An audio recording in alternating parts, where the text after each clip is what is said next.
thank you again, both of you, for coming here. Yeah. Dinesh, first feature, what a debut. Thank you, and thank you for the opportunity to show it. I mean, it's just great to, expose it to an audience. Sure.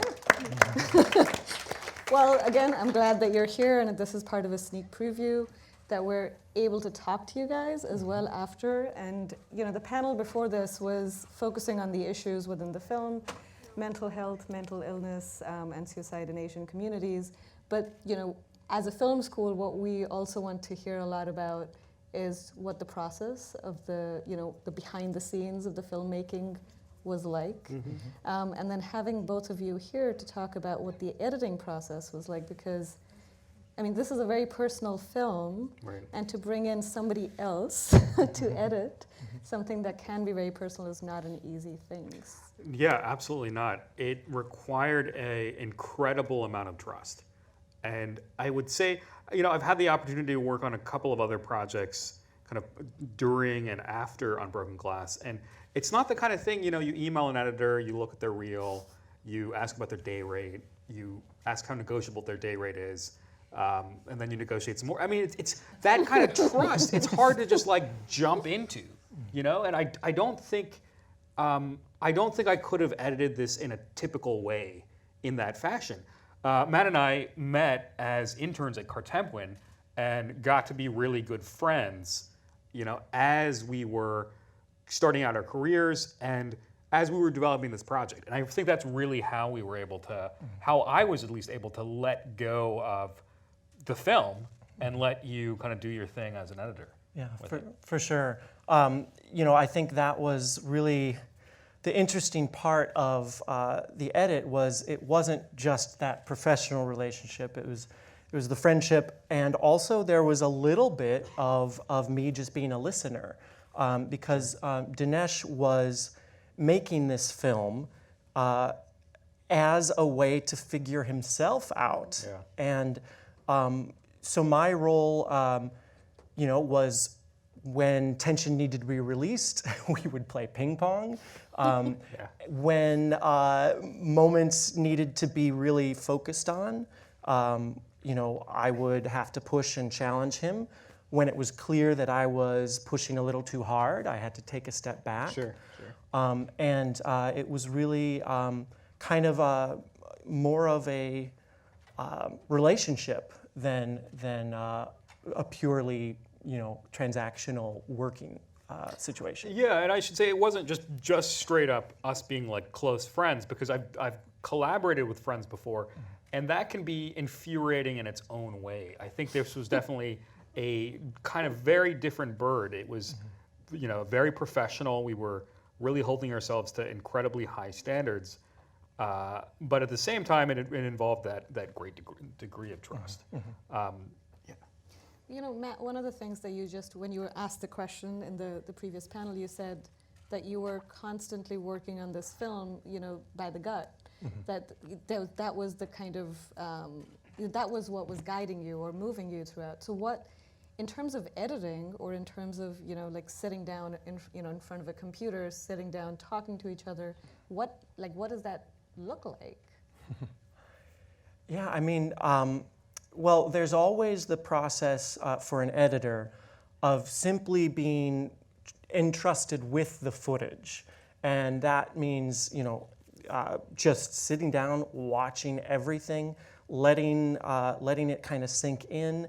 And so Dinesh did give me a long period of just pure exploration, where we weren't trying to figure out the story. Yeah.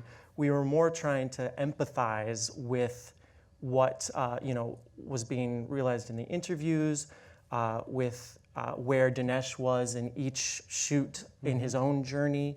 And at that point, I probably had shot, I don't know, maybe a third of the film, maybe a half of the film. Right. So it was definitely, it was a decent chunk of footage that I kind of left with you and you were kind of digging into. Right. And so, yeah, I really try to kind of hold off as long as I can on structure and story building, and I more just try to try to really feel what is important to the characters, what they need, and and try to leave as much of it sort of at that gut level, because then what I find emerges is a more truthful thing than if you're trying to impose an interpretation, top down. So Dinesh and I would have conversations, but often it was, well, let's watch this very loose string out and think about, where could this fit emotionally? Does this feel like an Act One kind of thing, or is this a further along the line kind of discovery? Yeah. And also, a big part of that early process was just getting the facts straight, right? Just getting the chronology down, getting the order of what happened. Because it was a personal doc, and I knew a decent amount of the story, and we were using terms. I was talking to my siblings. We kind of assumed a lot of knowledge. A lot of the footage didn't necessarily make a ton of sense when you were first looking at it. So a lot of the early part was, sitting down and just kind of really getting the chronology straight with Matt, and just catching him up to speed on a lot of what had happened. Absolutely. Did you ever try editing it by yourself? I did. At first I started out, and let me tell you, I was putting together these cuts and I was showing them to people, and they were like, they did not make any sense. They were like, well, I mean, I get that something happened with you. I mean, I was so close to the material, and I think probably the only people that would have understood those cuts outside of myself were probably my siblings, because the material was so intimate, and there's that assumed knowledge. So it was really important to bring in somebody like Matt, who was, not only an outsider to the story and my family, but also to a lot of the cultural elements of the film, who could, benefit from this really fresh perspective. Yeah, kind of that blank slate, Dinesh has an entire, at the time, what was it, like 25 years plus of experience with his own life. So of course he knows, and it helps to have someone who doesn't know all the details be like, wait, what? This needs explanation. My role as an editor is kind of to be dumb at first. And he's good at it. Right. But I think, part of that, and it came up earlier in the panel, just in terms of understanding a different culture, and as an immigrant, you have your own experiences, and I feel like in filmmaking that's so important. In this situation, you're making a film with a certain cultural understanding, and having an editor who doesn't have that actually can be quite beneficial, because then you have to establish context, like what do I not understand? Right. Yeah, and together we can kind of reach a happy medium. Like, are we over-explaining certain things? Are we under-explaining?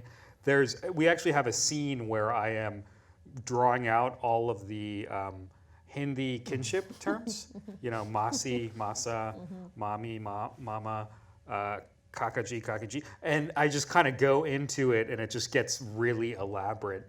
And I think there were some times where we were like, well, how do we try to communicate it? And then ultimately we just we use a little bit of it in the film. I think most Indians can understand.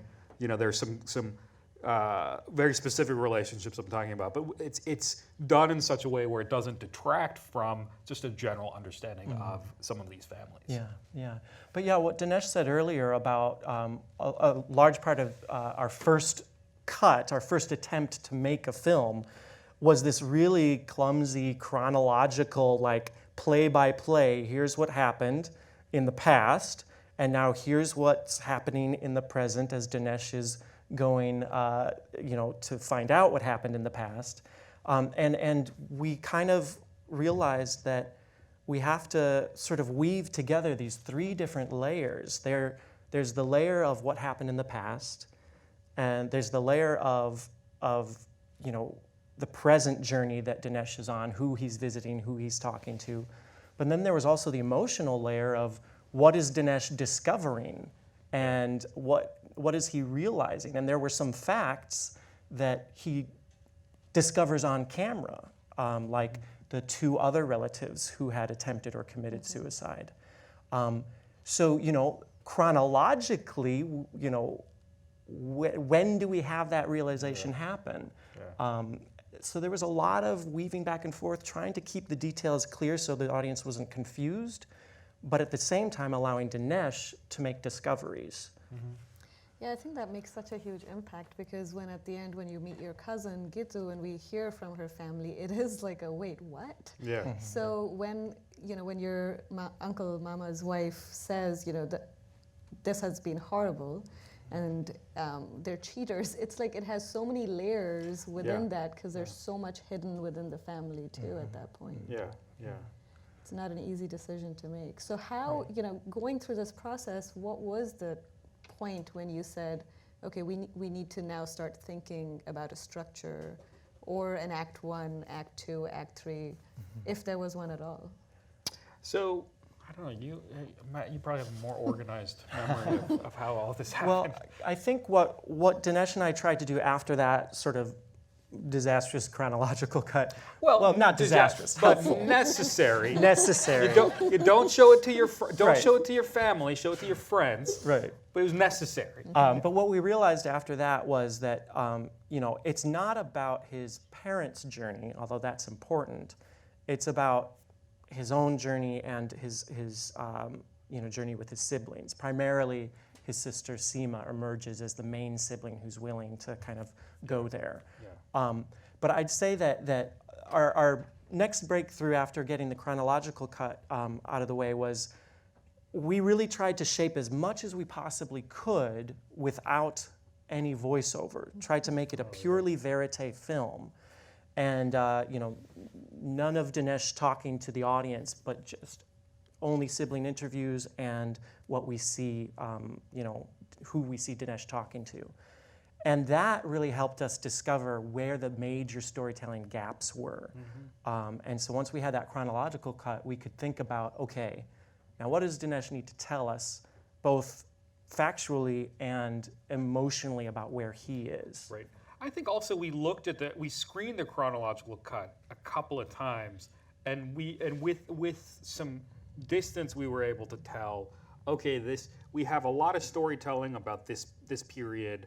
We don't have a ton of storytelling about this other period, and then together we could kind of talk about, well, what was happening then, was it important, et cetera, and we could kind of then start taking that big assembly and kind of smushing it down.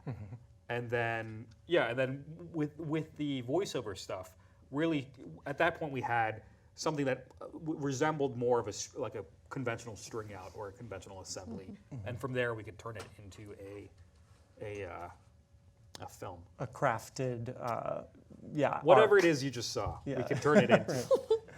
Well, there's this one moment, and I mean, in terms of the story and how, again, the structure starts emerging, when you're talking to your brother, Sandeep, on camera, and he turns the camera onto you. Yeah. And before that, it's a story about you, and you're trying to talk to your siblings and going, well, can we tell this story together? But after that moment, it becomes pretty clear Right. that it's your story, and it was hard to watch as well because it's just your face at that moment. And were there moments that you really wanted to leave in that you couldn't find a place for? I think that goes for probably any film. I mean, I think there are a lot of moments. There was a lot of storytelling that I found to be, it was because throughout all this, I'm learning about my parents for the first time, and you can imagine, like, that's just really cool. There's just a lot of really interesting little details that we would try to get in or try to keep in, and it was like, well, we really need to take it out. Yeah, we really need to. Or often it was like, okay, let's pay nod to something that was in the past an entire scene. Right. So one thing that comes to mind is the scene where you're going through your father's letters. Yeah. At one point, that was a whole scene where Dinesh is going through the letters. He's like making realizations as he's reading them. He's talking to the camera about, I never thought of my father like this. And it was really neat, a neat scene by itself.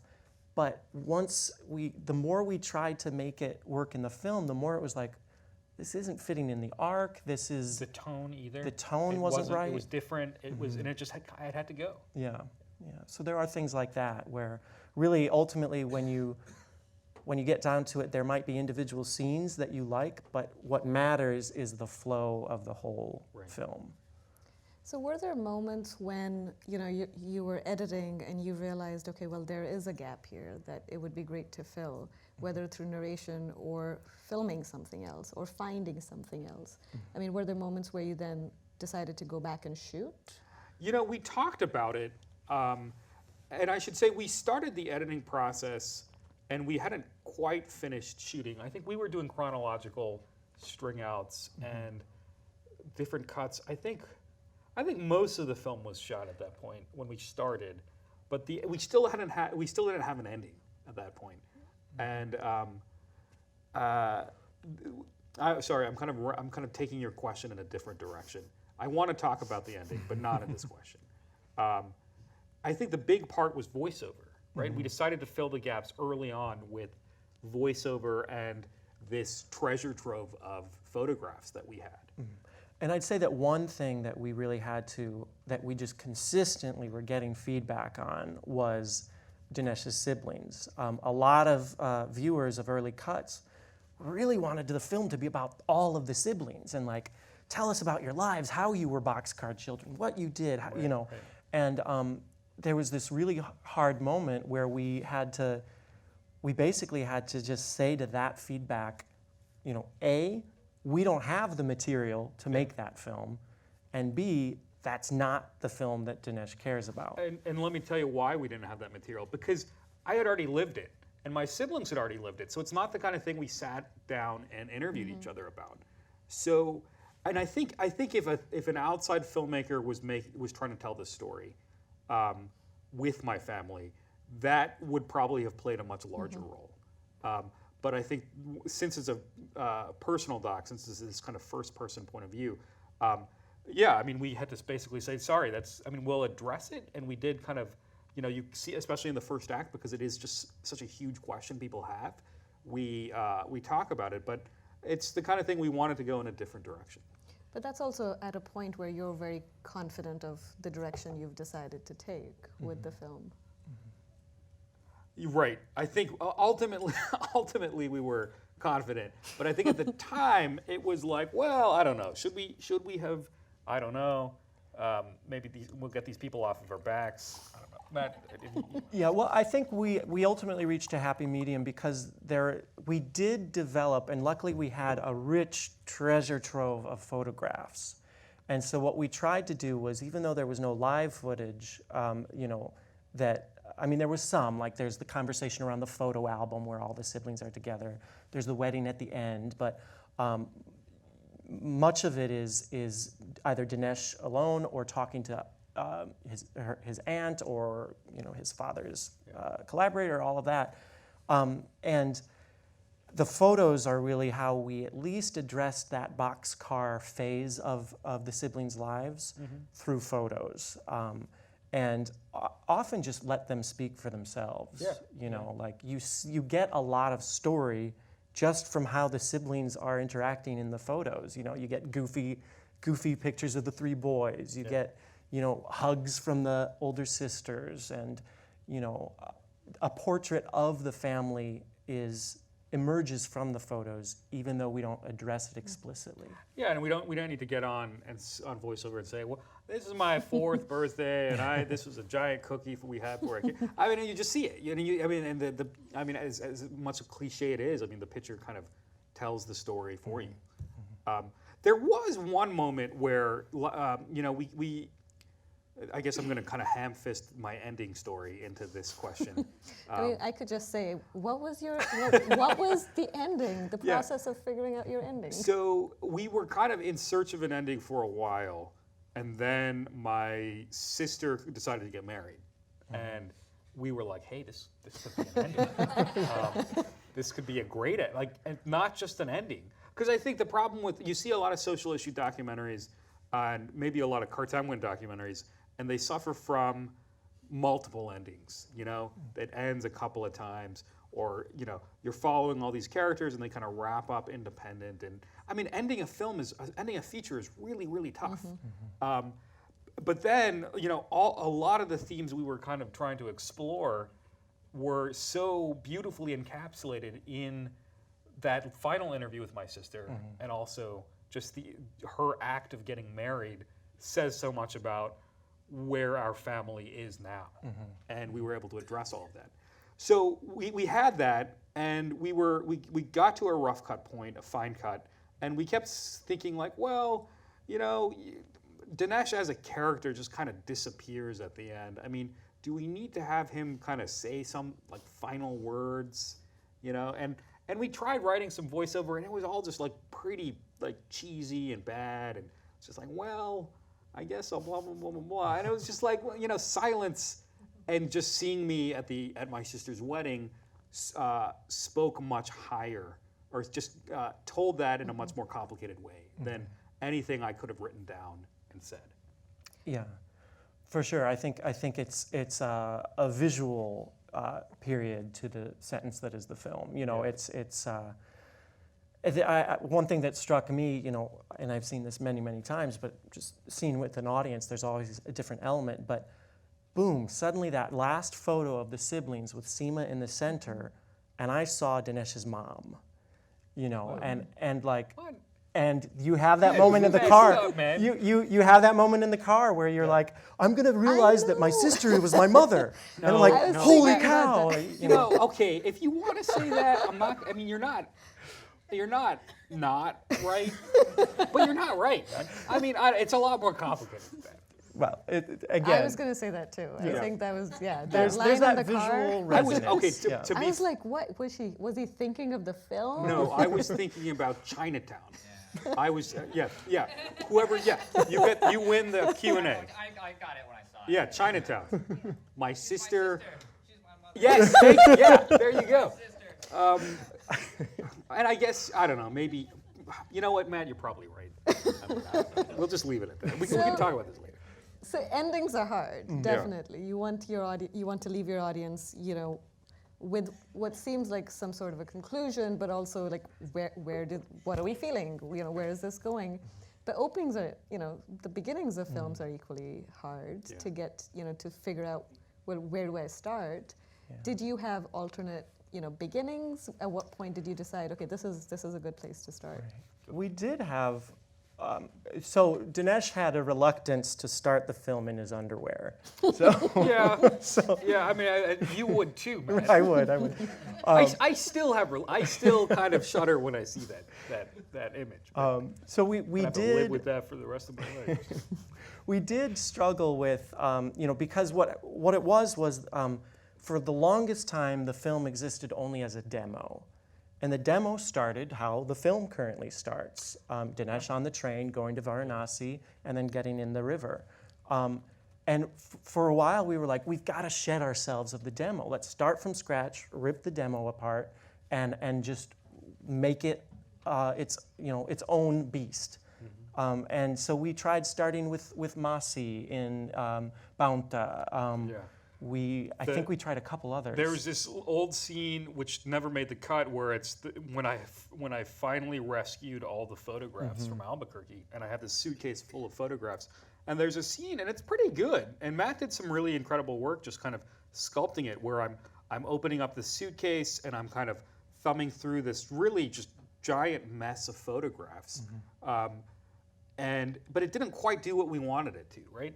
There were a few things that we really needed to accomplish at the opening. We wanted to capture people's interest. We wanted to make you kind of lean forward in your chair. We didn't want to explain too much either. And I think, you know, the way we had been editing with the chronological cut and then the assembly, so much of it was about filling gaps and explaining the story to ourselves that it became really difficult to find a way to open the film where we're not just explaining stuff as well. What are some other things that we needed to happen in the opening? We obviously introduced me as a character, and the whole motif of me going on a journey. Right. I think were the really important. And I think we really struggled with when to reveal that Dinesh's mother committed suicide.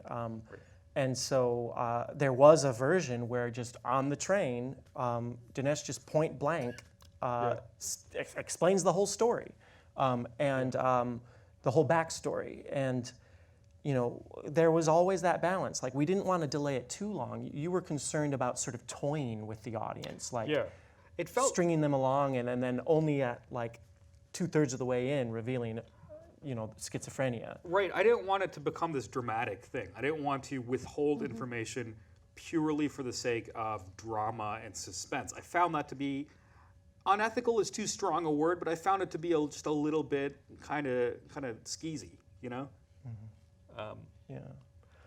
So, but ultimately, we returned to how the demo opened, and the voiceover really became what we struggled with. But we just realized, that's the natural beginning for this story, is Dinesh on the journey to basically try to get as close as possible to his parents as he can. And not to toot our own horns, but I think the opening is, it does do a lot of the things we wanted it to. It's kind of visually kind of interesting. It's not shot so well, but it's definitely different, and it's intriguing. It establishes me as a character. We're able to communicate a lot of these facts. It's also an act of me trying to grieve, me trying to mourn, which basically is what I spend a lot of the film trying to do as well. Yeah, I mean, the opening shot with Varanasi, which is, such a holy place for Hindus, and, to go to a place where the ashes have been immersed is definitely, it's cathartic in different ways. Yeah. And so many times, I think you mentioned earlier, a personal documentary can be a way to sort of, it's therapy in its own way. Yeah, Or it's really messed up therapy, but yeah. It's a lot more expensive than normal therapy too. So it takes a lot longer as well. But yeah. But finding that story. So one question before we open up questions to audience. You filmed this over a long period of time, and I think we can tell that, with the footage itself, and how the beginning does seem a little shaky, but then over the course of the film, it's a lot different. Yeah. So was that challenging in the edit? It was. I think we got. I think one of our concerns was, funding. Where, well, if the film opens with the shakiest, most iffy footage, will the funders even watch past the first 5 minutes? Same thing with like festival programs. Right. And I'm not sure they ever did. Right. So that's a danger. But we ultimately, there was something about the journey of finding this story out that worked really well in parallel with the journey of Dinesh figuring out filmmaking. Yeah. And for a while we had all these meta elements in the film, and it was really going to be more of a film about making a film. And there's still a little bit of that, but I'm really glad we didn't get too kind of into that idea. There's something kind of almost indulgent about it. I think briefly we considered starting with a really strong visual from the footage that you saw towards the end, but really the impact that would have at the beginning was so much less than the impact it had once you had built up all of this, identification with Dinesh and his family. And we didn't intend for it to be this longitudinal thing. It makes a lot of sense now. In coming to terms with these events, I needed to, or maybe that is what growing up is coming to terms with a lot of the stuff that happened to you in your past. And you see me grow up in this film. In the opening scene, I'm 24, and in the final scene, I'm 29. So, and that's a really big chunk of an important period of your life. And you see a lot of different hairstyles. Yes. A lot of different beards and a lot of different hairstyles. Well planned. Yeah. So I think we're ready to open up for questions. If you do have a question, there's a microphone set up next to the camera. So please make your way to the microphone. And while that is going on, there are so many questions to ask. And I wonder, have you watched this film with a primarily South Asian audience? Yeah, we did a preview screening with a group called the Asian Giving Circle, which was one of the funders of the film. And that was a predominantly South Asian and also Asian American audience, kind of a Pan-Asian audience.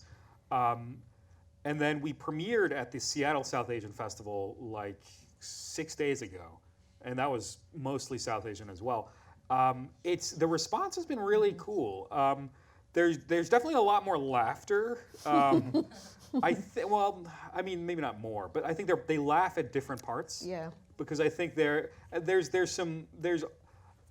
people see a lot of similarities in me being this kind of immigrant kid of this particular generation, the whole Bhangra dance thing, Hindi. I mean, all of it. It kind of adds up. Even just the dynamics between siblings. I think people, Indian families, might respond to just in a different way. So there is a difference there.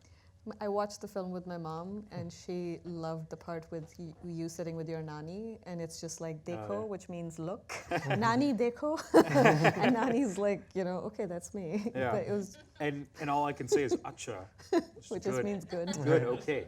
And then just back and forth. And actually, there's a version of that scene where we just let it play 20 seconds longer, and it's basically just the same stuff. It actually just gets. I just run out of things to say, and we just stop talking. Yeah. Which is kind of weird, but. So we do have a question. Hi. Hi. Thank you so much for making this film. I think it's very important to expose the challenges that South Asian communities have, particularly mental illness. My question kind of pertains a little bit to editing and a little bit to your own personal experience. Because this is such a taboo topic and because it's so personal for you as the filmmaker, did you ever feel like you were exposing too much or being a bit too exploitative with the experiences that your parents had themselves and those that you and your siblings had with them also? And how did you reconcile that with editing? Yeah. I mean, I was really, really quite protective of my siblings and also my parents' story and certain aspects to it. And Matt, I mean, I made that pretty clear in some instances. Other times you would put something together and I would be like, "Whoa, we can't show that. That would be horrible." Yeah, I think that that was kind of at the beginning of this conversation. I was mentioning, there were times where I would have to kind of step back and times where I would need to push. You're hitting precisely the part of the process that mostly had to take place. I think there were some times, like there was one sequence which I put together to show Dinesh that was totally not a place that you wanted to go, and I really tried to persist, but ultimately I was like, I think this is really something I need to listen to. It's something that ultimately did emerge in other ways, but for whatever reason, the sequence that I had created was just too sharp-edged or something. There was something that just was not gelling with how you wanted to present the story. And so I just had to back off on that. Artistically, I liked what I had created, but it ultimately was Dinesh's film. Yeah. And, that was an area where I had to handle it as sensitively as I could. And what was your experience of that? You were fired. No, I don't know, actually. I don't know which scene in particular you're talking about. Which scene was it? But you can't tell us. Right, I can't tell you because it's not one that Dinesh wanted in the film. But I mean, I think there was. I mean, a lot of the editing was me working stuff out, or maybe I was trying to work stuff out. But there were definitely moments that were just like, this is too much, and we can't, in good conscience, say this stuff or say it in a particular way. My litmus test was always, would my siblings watch this and not feel like I'm taking advantage of them in some way? And there were definitely moments, like you see the moment with me and Sandeep, where it might feel that way, but it was important for us to include because you see me making these mistakes. You see me maybe transgressing, and that's important for audiences to know that I did make a lot of mistakes. Yeah, and I mean, one of the things I think we were both nervous about, but that took a whole lot of bravery by Dinesh, is showing the film to his siblings. Yeah, and really getting their blessing. Yeah. To continue, and also they came back. Sorry, I completely go for it. This is exactly how we are in the editor. They also came back with edits. There were certain things that either were misrepresented or they felt like were represented in an inaccurate way, and it was really important for us to respond to that feedback and incorporate it into subsequent cuts. And specifically is a moment that you have already talked about, which is the they fought each other. The revelation, You yeah, know, the domestic violence. we had a cut that very much seemed to pin all the blame on Dinesh's dad. And when your sister saw it, she was like, you know, it wasn't quite like that. They really, it was like, Yeah, and we needed to respect just the complexity of what was going on, and I think we had kind of copped out, and it was working. I mean, we were showing people, and they were responding to it, but it wasn't true. It wasn't. Yeah. But I think it's a really important, broader point you're bringing up about, you know, at what point is a story exploitation, right? Like that, you didn't quite phrase it that way, but you know, and I would talk to other filmmakers when I was starting out, and I would tell them the story, or even when I wasn't making a film, I would tell people what happened. And it's amazing how much of storytelling is just about power and about recasting your own sense of the world and your own reality in somebody else's narrative. And you could tell by the questions people would ask me, the directions they would go, how they viewed the world, how they viewed me, my family, everybody else. And so it was important in telling my own story to kind of acknowledge those things and incorporate all of these, sorry, I'm really rambling here, but incorporate all of these things for my siblings who also own the story. So I think we do have another question. Hi, Dinesh. How's it going? Good. So a couple of months ago, whenever you talked with me and some other people about the film before it had premiered, you said a comment that has kind of haunted me. My words are coming back. You were talking about how, like, when you were reflecting on this, knowing what you know now, you're not sure if you ever would have started making the film in the first place because of the emotional toll that it took on you and your family. And I was just curious if after seeing it premiere and after having these sorts of conversations with people, if your mind has been changed in that way. Yeah, let me just really quickly acknowledge the comment, because you're absolutely right. There was a lot of ambivalence. We also have a ton of footage during the making where it's just me complaining, right? And Matt, you could probably put together like a supercut of just me complaining about, I don't want to make this film. I just want to. I mean, it was incredibly difficult, and you know, even dipping my toe in the water and screening it in a limited way, it was. I could already tell it was going to be a very public and a very difficult thing.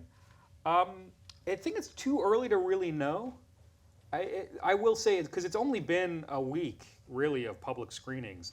I will say, in general, I'm really impressed with the conversations that we are having, and even just the interest from press and from everybody else. I'm also really heartened by all of the people that I would tell them the story, like Matt, like Gordon, like Leslie, Gordon Quinn, Leslie Simmer, and they felt like, oh, this is a story that really needs to get told. And I think ultimately it will be worth it. I think that's a really important point to say. I mean, you know, seeing yourself represented on screen is huge for any person or any community, and specifically when it's things that are so hidden. Right. And then, you know, and then to actually see that on screen, and that acknowledgement can mean so much. So the conversation in the panel before this is huge for that reason. Absolutely, yeah. We have one more. Rushi. Hi, Aruna. Hi, Dinesh. I just, it's more of a comment, and maybe there's a question in there, but I haven't identified the question as yet. You know, what I have found in partnering with you whenever you've shown these films is that it reinforces for me what pretty much every survivor experiences in revisiting their loss. But in addition to that, it also mirrors to a great degree what individuals experience that are struggling with suicidal ideation and impulses. And most of us, we find meaning in what we've done after the fact with hindsight. So your statement just now that, you know, ultimately it would have been worth it is the absolute truth, hopefully. Only time will tell. But sometimes I experience you as a person who's on a mission.